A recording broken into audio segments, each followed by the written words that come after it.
poser effectivement la question de la représentation politique, si je puis dire, de ces questions, puisque finalement depuis les fondations de la Révolution française, la question de l'articulation entre citoyenneté, nationalité, étranger a quand même été plus ou moins problématique selon les périodes, que nous sortons d'une séquence électorale où, malgré sa jeunesse et ses défauts, la France insoumise a de mémoire quand même porté un certain nombre de militants comme candidats aux législatives qui, c'est vrai, n'ont pas eu la chance tous d'être élus.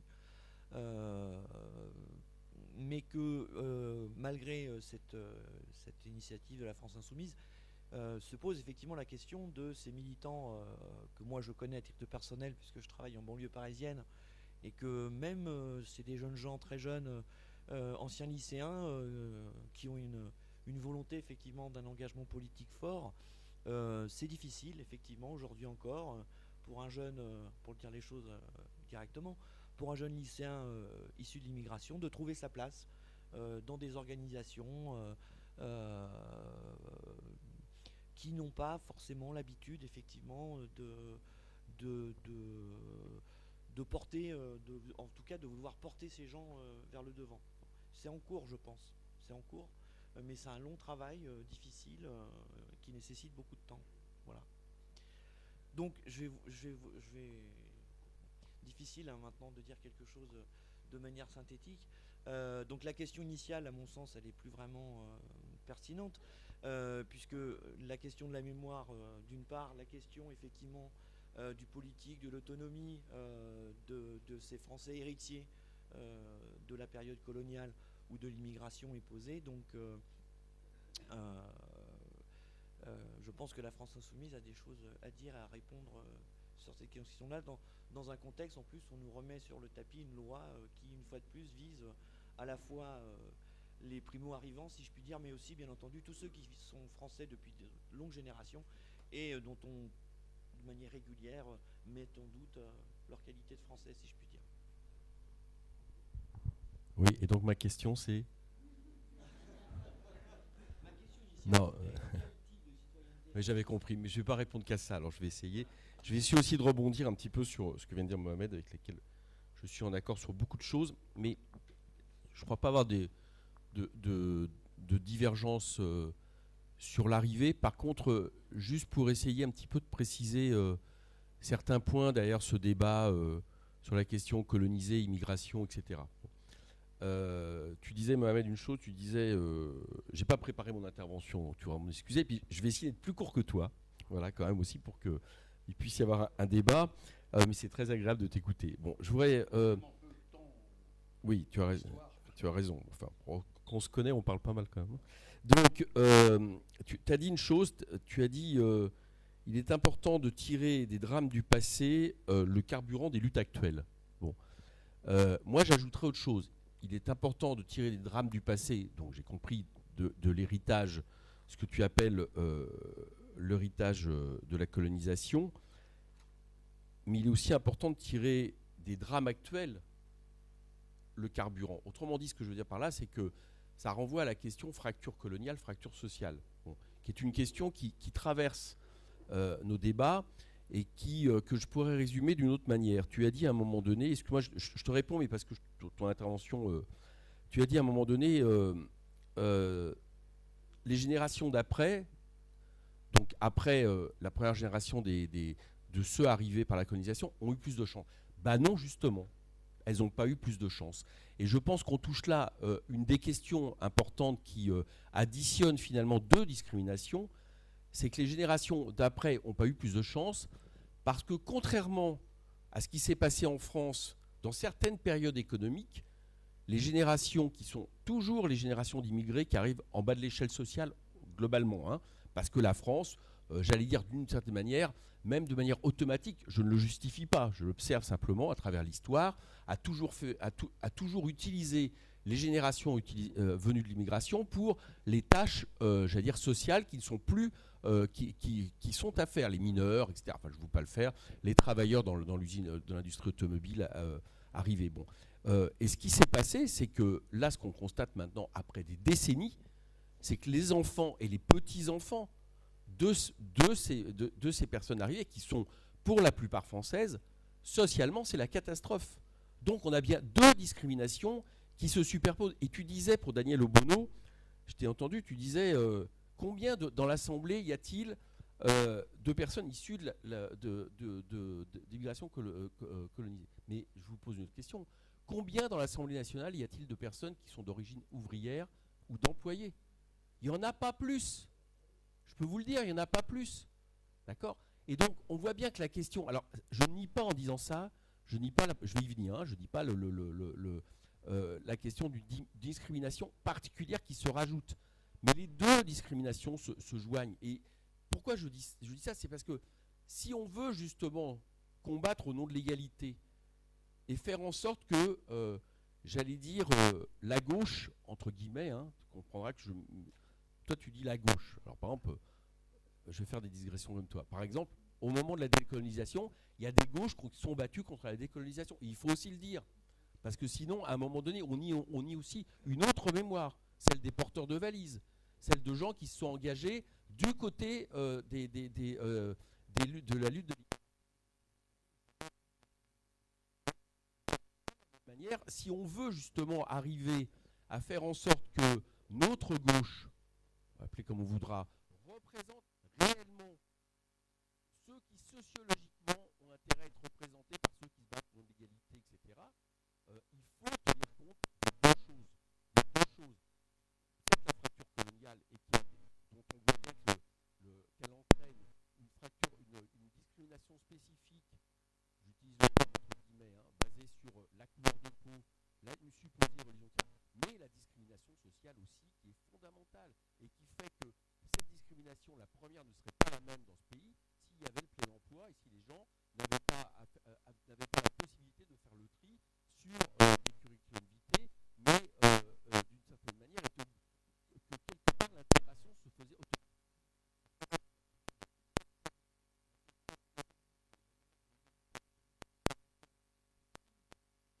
Le monde du travail, les classes populaires de revenus qui partent aujourd'hui vers le capital, je ne vais pas vous refaire la totale, vous voyez ce que je veux dire, c'est aussi une question à prendre en compte justement sur cette question-là. Les deux sont vrais, d'accord, et je crois qu'il faut se le dire parce que sinon on va passer, à mon avis, à côté d'une manière d'organiser les batailles et les mobilisations.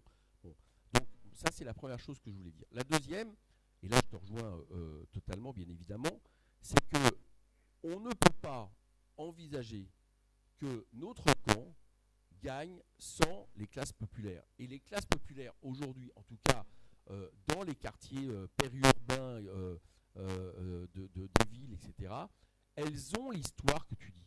Elles ont l'histoire que tu dis, et du coup, elles subissent une double discrimination que vivent les gens dans les quartiers tous les jours, que ce soit celle du contrôle au faciès, que ce soit celle justement d'une discrimination, y compris à l'embauche, etc., qui est basée sur, comme je disais tout à l'heure, sur la couleur de peau, sur des tenues vestimentaires, sur des signes distinctifs de supposée religion ou pas. Bon, ça c'est vrai, les deux se rajoutent. Et on ne pourra pas faire l'économie à un moment donné de se dire que si on ne reconquiert pas juste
partis, c'est vrai dans toute la société. Mais du coup, ce que représente sociologiquement France Insoumise aujourd'hui n'est que très imparfaitement, et quand je dis très imparfaitement, je le dis, je suis plus que là-dessus, comment dire, pas timide, mais voilà, c'est ça. Justement, l'ensemble des classes populaires que nous devrions, non pas représenter, mais que nous devrions composer, être, etc. Donc c'est une bataille centrale. Et tu as raison de dire une chose, c'est qu'à mon avis, une de ces batailles centrales dans les quelques années à venir, ça passe par le fait que, notamment dans les élections, eh bien, les gens se sentent représentés par des gens qui les représentent et qui leur ressemblent. Moi, ça me semble décisif. Et notamment, on va avoir un enjeu qui va être assez simple dans les 2 ans à venir, qui sont les élections municipales. Je pense que ça doit être un de nos objectifs. Et tu as raison de dire que ça ne peut pas être en 10e de liste pour faire des conseillers municipaux, ou etc. Bon, je crois que ça, c'est... Je le dis concrètement et clairement pour que les choses soient affichées. Et clair. Bon, ça c'est une première chose. Je vais revenir maintenant à la deuxième question liée à la question de la citoyenneté, puisque c'était le thème sur lequel tu voulais que je réagisse, après avoir parlé de la question fracture coloniale, fracture sociale. Un peu rapidement, vous m'en excuserez, ce qui fait que j'ai pu un peu à un moment donné caricaturer les choses. Moi, je continue à penser qu'il y a une bataille absolument centrale qui se joue, et sur laquelle, alors là pour le coup, la gauche, au moment où elle s'est jouée, a été singulièrement absente. Et quand je dis la gauche, là pour le coup c'est même notre gauche entre guillemets. Bon. C'est la bataille de la question de la citoyenneté et de la nationalité. Bien. Moi je considère que d'abord je considère une chose, c'est qu'on peut regarder par tous les bouts, par où on veut, la question de la nation reste posée aujourd'hui en tant que cadre premier de la souveraineté des peuples, partout dans le monde. Partout dans le monde. Il y a même plus de nations, pourrait-on dire, qu'il y a un siècle. Donc la question de la nation reste ce cadre pour beaucoup de gens de manière spontanée, etc. Et à mon avis, ça va l'être d'autant plus à partir du moment où le libéralisme contourne les souverainetés à travers des instances supranationales telles que l'Union européenne, avec la manière dont elle se construit, etc. Bon. Ce qui veut dire qu'on ne peut pas laisser aux fachos la question de la nationalité. On ne doit pas leur laisser cette question-là, et on a eu trop tendance à la laisser depuis 30 ans. On n'a pas réagi, par exemple, de manière massive et efficace au moment où Pasqua a commencé en 1993, a commencé à toucher la question du droit du sol, en faisant en sorte qu'on n'était plus français seulement en naissant sur le sol français, mais qu'il fallait le confirmer à la majorité, ce qui a été aggravé depuis. Très franchement, les batailles à l'époque, moi je me rappelle de la gauche, ont été très timides. Il y a eu des batailles surtout, mais celle-là n'a pas été centrale. Or pourtant, elle l'était. Pourquoi ? Parce qu'il y a 2 visions de la nationalité. Il y a 2 visions. Il y a celle de la nationalité qui est par héritage, on va dire verticale, qui est l'héritage, qui est la vision barétienne, de droite, etc., qui estime qu'on est d'un pays parce qu'on hérite des parents, parce qu'on est né de parents, parce que, etc., etc.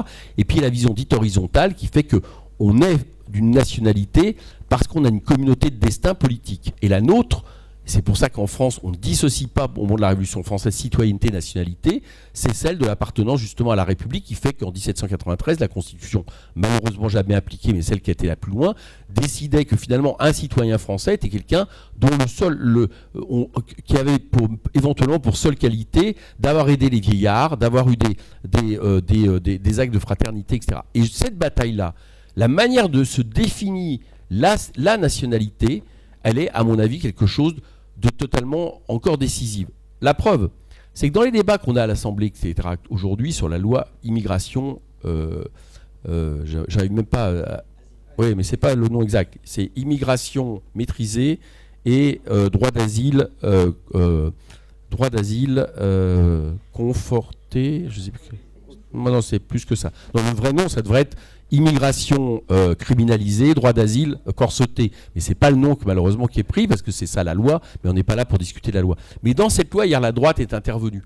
Et elle propose de durcir le code de la nationalité en faisant en sorte que quelqu'un né en France de parents étrangers, eh bien, elle le définit même pas concrètement, mais elle explique en gros que quelqu'un qui a à un moment donné commis un acte délictueux devrait pouvoir ne pas être français. Bon, donc on voit bien que là, bon, c'est la question de la double peine, mais alors là aggravée. Donc cette question, elle reste centrale. Bon, elle reste centrale parce que c'est c'est un moteur justement à intégration au sens politique du terme. Pas au sens d'acculturation, pas au sens de on se ressemble tous, pas au sens de on oublie des racines, etc., culturelles, etc. Non, au niveau politique du terme, qui fait qu'on est français simplement parce qu'on a une carte d'identité et qu'on appartient et qu'on a une communauté de destin politique et que finalement ce qui caractérise le fait des Français, eh bien, c'est de vouloir appartenir à cette communauté de destin politique. Bon, je crois que ça c'est une bataille qui reste centrale. Et c'est pour ça que je le dis comme ça, je sais que ça c'est un débat qui parcourt. C'est pour ça que par exemple, pour ma part, je ne suis pas pour dissocier, je ne suis pas pour faire en sorte de dissocier la nationalité du droit de vote à toutes les élections.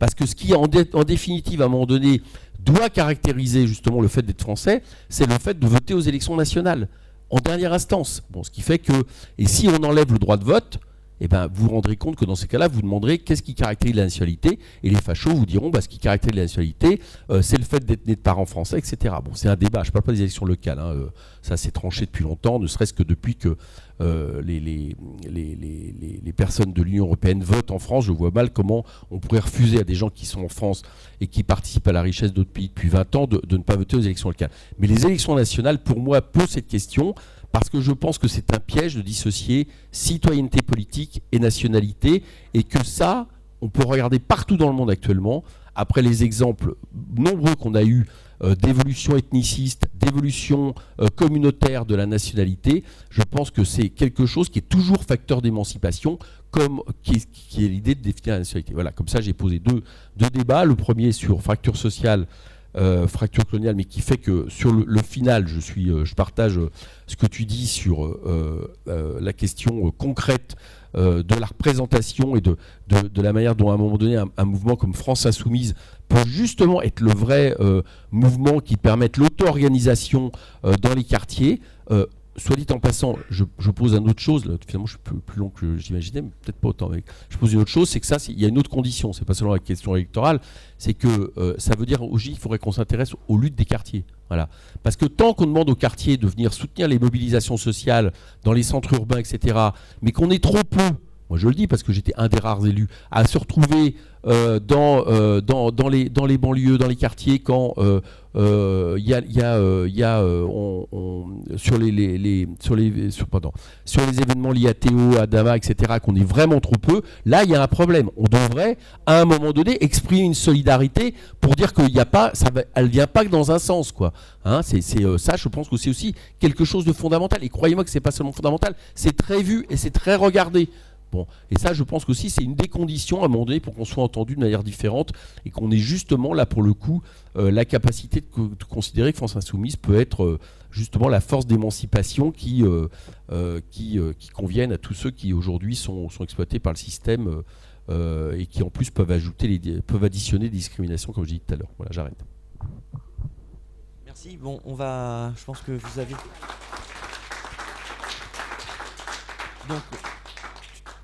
Donc la parole à la salle, comme on dit. Donc on est deux.